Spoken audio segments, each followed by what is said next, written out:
Hi,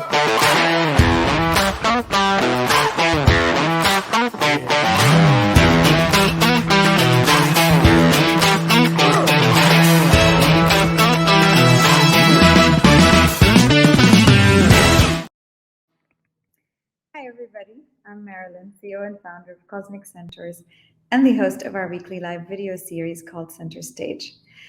Since October, we've been learning all about the magic of teams. The team leaders and coaches and academics that have joined us on Center Stage have spoken to us about what makes teams cohesive, connected, innovative, and I'm really happy by how much we've learned from each other and from every single one of our guests and audience members.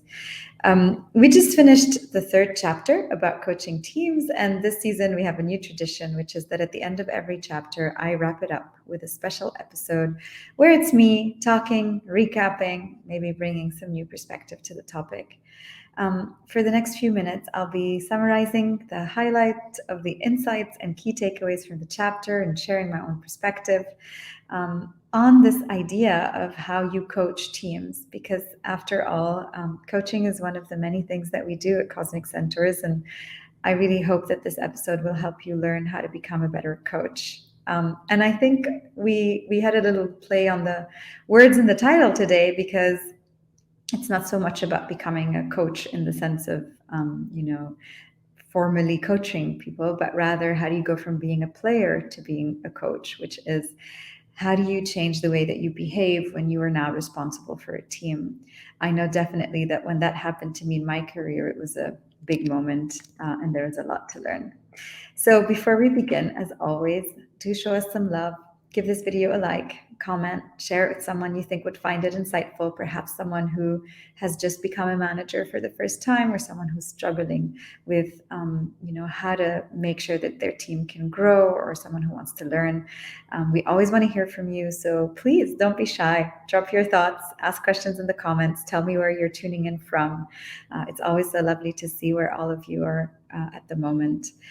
So without further ado, let's get started. Today I'm going to start with maybe sharing a personal anecdote, which is that I've always been a very competitive individual contributor, and the first time that I got promoted to a manager role many, many years ago, I won't say how many so it doesn't date me, I was given targets. I was given sales targets I had to achieve, some projects I had to, bring to the finish line together with the team. And I had accomplished all of those about 3 months before the deadline. So around September, I had already, gotten over the revenue target. I had all the projects were on time. And so when my yearly review came around, I was certain that it would be an absolutely positive one. And lo and behold, I walked into my yearly review, and my boss and mentor at the time, Cyril, actually had no compliments for me. He spent his time telling me how I was a shit manager. And the lesson there, of course, now I remember it with a smile. I wasn't smiling at all that day. I felt really down because I'd really worked so hard to make sure that we got to where we were meant to be. But the message he was sending me was that everything that made me a great individual contributor might be what doesn't make me a great manager. That I was maybe too competitive, that I was expecting everybody to be like me, not just as good as me, but to act and behave in the same ways, and that really wasn't what the role of a coach is. The role of a coach is to understand the individual, preferences and subtleties of every player, and then make sure that each one of them individually is doing their best work, but that collectively as a team, they're also doing their best work. And many, many years later, I still cite this incident whenever somebody on my team or someone I know gets promoted to their first, manager role or team leader role. I tell this story because there is so much to learn and so much to unlearn when you start leading a group of people. And I think what this conversation also highlights for me is that endless duality somehow between performance and engagement. A friend of mine, Mark Mortensen, recently published an article in HBR about this duality between performance and engagement. He mentioned that in a survey of 300 senior business leaders across industries, whether it's hospitality, automotive, biotech, 61% reported that they're struggling to balance employees' needs for support with their company's drive for high performance. And I think that that's the first piece of advice that I have, which is that actually you really don't have to do one or the other. And as a coach of a team, your job is to do both. In fact, there's a great Gallup survey where they surveyed 8,000 employees and found that the highest performing managers are both performance and engagement focused, and that employees who work for a manager that both helps them set clear goals are 17 times more likely to be engaged. And of course, we know that engaged employees are more likely to perform, sometimes delivering up to 21% higher profitability. And so I think the first lesson for me here is that you don't have to choose between this or that, but that there are times where it's more useful to focus on performance and times where it's more useful to focus on engagement and values. And a really great leader that wrote a book that I always advise that new managers read, called High Output Management by Andrew Grove. He wrote about the role of leaders in complex, uncertain, and ambiguous worlds. That's the predecessor to VUCA. And what he says, which is a really great way of deciding between when you focus on performance and when you focus on engagement and values, is that in situations where complexity, uncertainty, and ambiguity are low, then leaders can focus on teams' performance as a way to influence the outcomes and as a way to determine the expectations. And that's, defining roles, setting objectives, checking in, reviewing performance, all of the things that we're used to doing in good times. But when complexity, uncertainty, and ambiguity are high, and God knows we're in that kind of space today, be it from the pandemic or the various conflicts taking place around the world, then it's a time for leaders to influence outcomes and performance, not by focusing solely on performance or on objectives, but rather by focusing on cultural values, by role modeling them, and by making sure that we can always go back to our purpose and our values and why we exist. And actually, on that note, I want to talk about the few lessons that we've learned there in terms of how to manage that side, not the performance side, but the psychological safety, the values, the purpose of teams that we work with. I think there was a great lesson from Lucy Dabo. I'm going to quote her because she said something it was the perfect sentence. She said, "Vision is the picture, mission is the path to get you there. Values are the behaviors that support the journey, and purpose is the reason you're doing it." And Lucy's work is all about helping organizations enhance their culture. And according to her, and we share a lot of the vision there, vision, mission, and values of an organization might change with time, but purpose tends to stay the same over time. And it's really what drives people to actually feel like they're contributing to something bigger than the sum of their parts. And that's really such an important role that leaders have to play when coaching teams, which is to remind them of what the big picture is and what it is that they're contributing to create shared language between team members through values and turn the team into an actual community. These are all the things that we spoke about together with Lucy, and they were really beautiful points. If you haven't watched that episode, do go back and watch it. It was just a really great conversation about how we can be inclusive and how we can make sure that everybody is part of what the organization stands for. A few other lessons from our coaches in the last few episodes that I'd like to share. Going from values to just talking at the team level a little bit more. A couple of lessons here from Hayley Lewis. Hayley Lewis is an organizational psychologist. Again, a really great episode with her on psychological safety. And although we know that the concept of psychological safety is all about creating space for team members to feel like there is no interpersonal risk, like they can fail, like they can learn, suggest ideas, and they won't feel judged for any of that. It's really important for leaders to focus on creating that psychologically safe space. Psychological safety does tend to start from the top, But it's also important to make team members, in my opinion, co-responsible for that, right? It's not just the job of the leader, it's the job of everybody on the team to make sure that we have a psychologically safe environment. One way team members can contribute to that is by paying attention to the habits within the team that can either reinforce or hinder psychological safety. There's a lot of small practices that can help to improve that. And I think that, you can find a lot of them on the internet. Hayley certainly shares quite a few of them on her LinkedIn profile, where she simplifies some of the academic papers that she reads through really incredible drawings. But I think that creating that space for experimentation, innovation, trust, and solidarity between team members is definitely important. One thing that we always recommend can help, besides role modeling coming from the leader themselves, is also certain rituals. You can find on our website, as always, a ritual bank. We've also developed a game, the Cosmic Conversations, to help teams start conversations about themselves as people and as colleagues, and be able to share and find points of commonality and points of differences. There are a lot of rituals that you can do in order to increase psychological safety, everything from serious rituals like running retrospectives, where we look back on how we worked together and then talk about how we can do better next time, which demonstrate to everybody that admitting failure or knowing that we could have done better is not something to be ashamed of, but rather something to note and take action on and move forward from.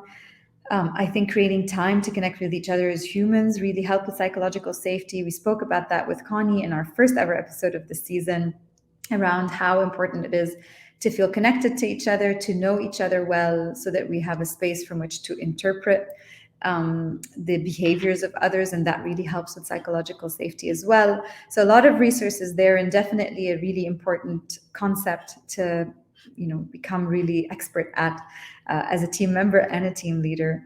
And I think another lesson that we learned from Helen, and it kind of also attaches to this concept in a way, is about another way of creating safety and self-awareness within the team, is to allow everybody on the team to understand their emotions. I think a lot of unspoken conflict in teams can arise from situations where somebody behaved in a way that wasn't exactly what you would have wanted, or that you don't understand, or that you misinterpret. And one of the things that Helen Dunnett, who's a business performance coach and training, and also a guest on the chapter, shared with us, is how she helps her clients, because she coaches both team members and leaders, understand their emotions better by giving names to those emotions.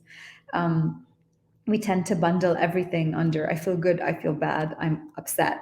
But it's really important to be able to decompose those words and be able to share them with others in order to feel seen, and to also be able to interpret the actions of others through that lens.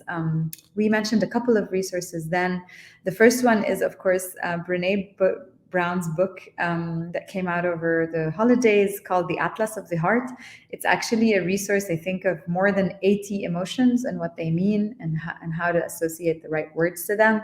So even just being able to say, I feel shame, or I feel disappointment, is very different from saying, I'm upset. And it allows others to be there for you in a new way. And of course, we developed a platform for team connectedness called Aeon, where everybody can share their emotions every day using a calendar, and creates a great opportunity for you to check in with one another. And so these are some of the lessons that we've learned from our various guests. I think before I close up this short episode today, another really important piece for me in terms of how you go from being a player to being a coach.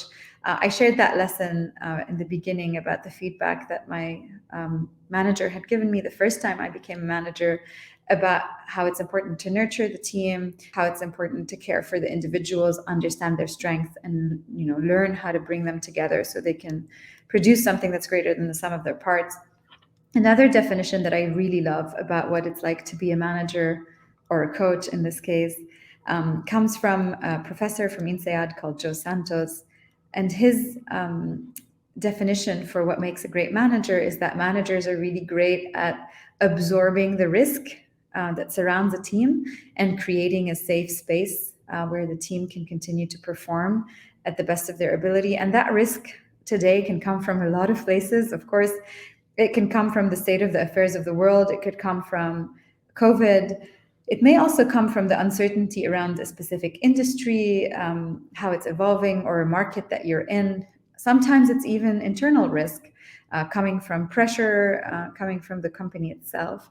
And I think great managers, great coaches are good at taking that risk and turning it into action rather than taking that risk and passing it on to the team. And I don't think anybody else on the team can do that job. And that's really a definition that I absolutely love. So there you have it. A few quick, short tips about what it's like to coach teams. I see a few questions, so I'm going to get to them just now. Let's see. Karim, what is something team coaches do that may sound obvious to the people in this industry, but not to others? I don't know, Karim, if you mean like actual coaches that coach teams. But maybe one thing I know from having spoken about it with Helen and also read a book on team coaching is that coaches that coach teams don't just coach the team. They also coach the individuals. So they have deep knowledge of the individuals on the team. They talk to them one-on-one. They understand their perspectives. And they bring that knowledge into the team coaching. So I think that may not sound obvious to everybody. So how can team coaches help teams know their actual values? That's another great one. So again, depending on whether you mean the team values or the individual values of the team members, there's different exercises there. But I think one that I really loved, and you can find those questions online. I'll try to see if I can find the link later and post it. I did it at INSEAD. So this was at an individual level. So this is each one of us understanding what we value as individuals. But it was a series of questions, things like, of course, what do you value? What makes you angry and why? What qualities have you inherited from your parents, so your mother or your father separately? So there's a series of questions like that end up, you end up with, 50 words on a piece of paper. And then there's a process for you to kind of filter through those words, group them, and decide which ones are your absolute core values and which ones are your supporting values. And I think doing an exercise like that as a team, so that you can know, for example, that me personally, one of my high personal values is solidarity. And so when I see somebody on my team not expressing solidarity, I get really triggered. I get really upset, maybe not to the same degree that another person would have. And so I think having that conversation is really insightful. In fact, anything that the team can rally around a concept, whether, we took the Ray Dalio principles test, we've done a cultural dimensions test as a team, anything where the team can come and say, okay, we took the same test and here's how I rank on this, on that. These are the values that I display most versus the ones that you display most. Anything that can get the team to know each other better is really important. Then in terms of team values, there are, again, a few tools out there. There's a good tool that's a team charter, and it talks about what the team's objectives are, what the red lines are, how we expect to behave with each other, what are some of the group norms that we want to abide by. I think there's a good template for that on Miro. So if you just go on Miro and look through the templates, you have a great team charter that you can use. And then, of course, there's the organizational values. And over there, depending on the company and its size and at which moment they're documenting these values, that process can be really different from one place to another. I will leave that for another episode. I have a question about what advice do you have for new managers who are looking to be more assertive with their team, especially if they were once a member of the team they now lead?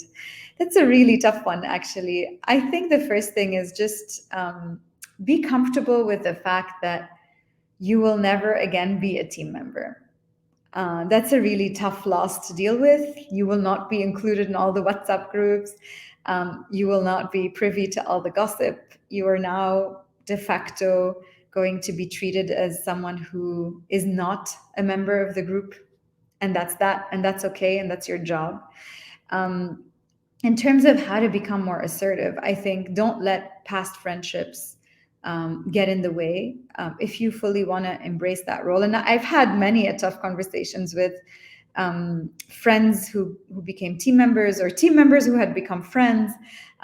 They've always seen me prioritize our relationship at work. Like I would never give them a pass because they were a friend. I was certainly not easier on them because they were a friend, because that relationship was the primary relationship. That's what we do. We work together. And then friendship is important and cherished, but it can't get in the way of what we need to do for the work to work, right? And so I think, as tough as it is, just there's trade-offs to every role in life, and being promoted from within a team is wonderful. It's also difficult and lonely. And I think don't be afraid to be assertive, and then don't try to find solace in the team. You can't go to a team member and say, I feel bad because I had to do this. That's it. You have to go and find a peer group, a coach, other people who aren't even in your organization but are in the same place as you, and just have a conversation with them, because they have more insight into what you have to deal with, and your team shouldn't be the one that you vent to. That sounds a bit tough, but I think that's my advice. Next question. So Sajjan, what are some of the best employee engagement experience that have proved to be very effective? I don't know that I can answer that question this way. I think every company has their own culture, their own ways of working, and therefore they have engagement experiences that make sense in alignment with that. I know for a fact that one that my team loves is team time. It's always cited as the top ritual, which is that every 4 weeks we take time to just be together outside of work. We're remote, so we can't just go out and hang out somewhere.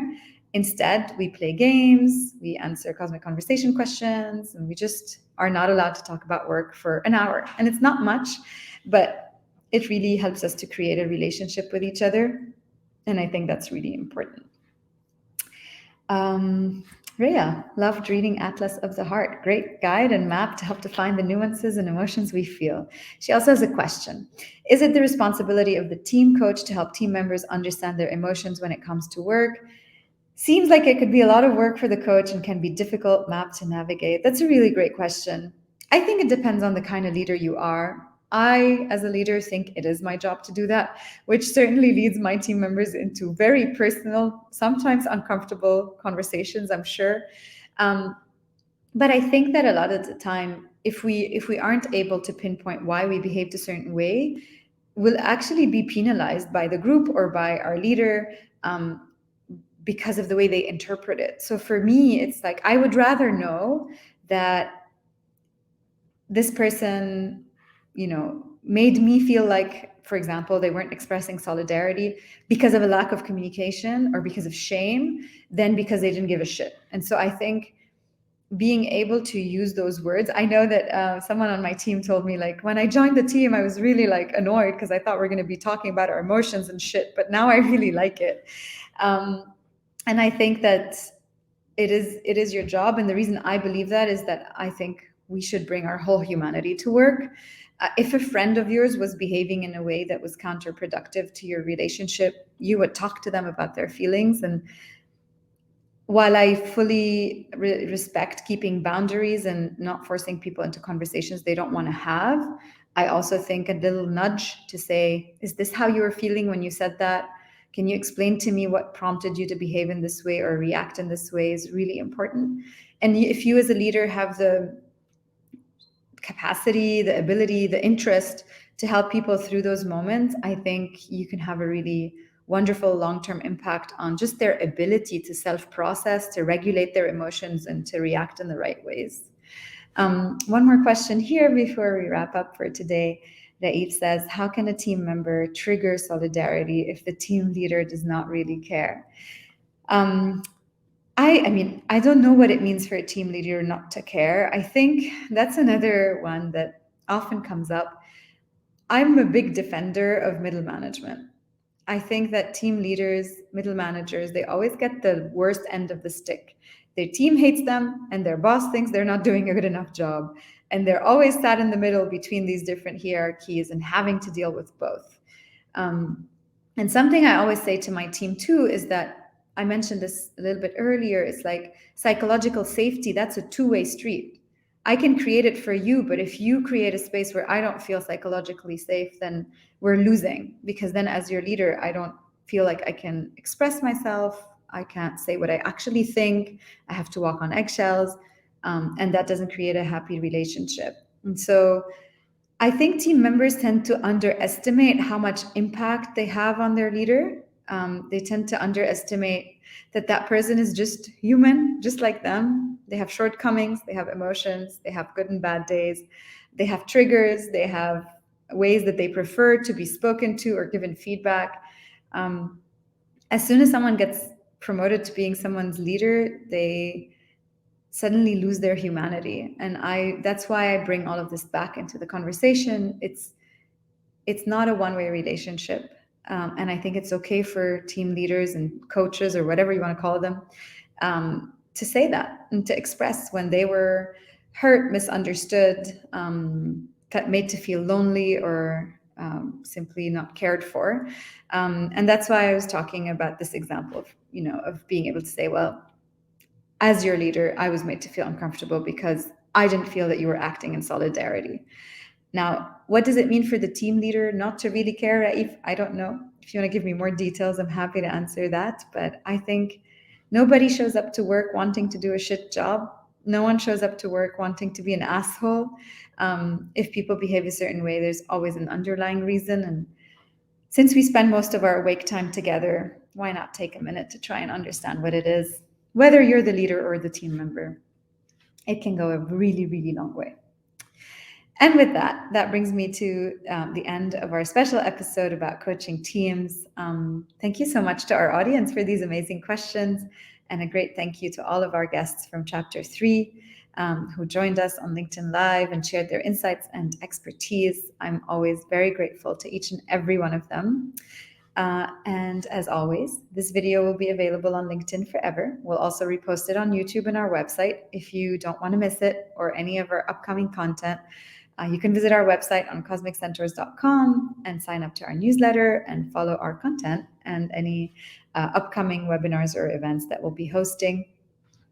And then one last thing, do mark your calendars. Next week, Thursday, March 17th, 3:30 p.m. UAE time, we will be kicking off our fourth and last chapter of the season, all about scaling teams.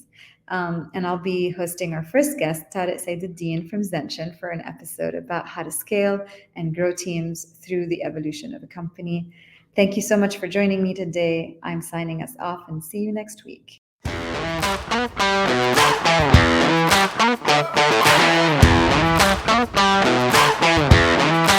Yeah.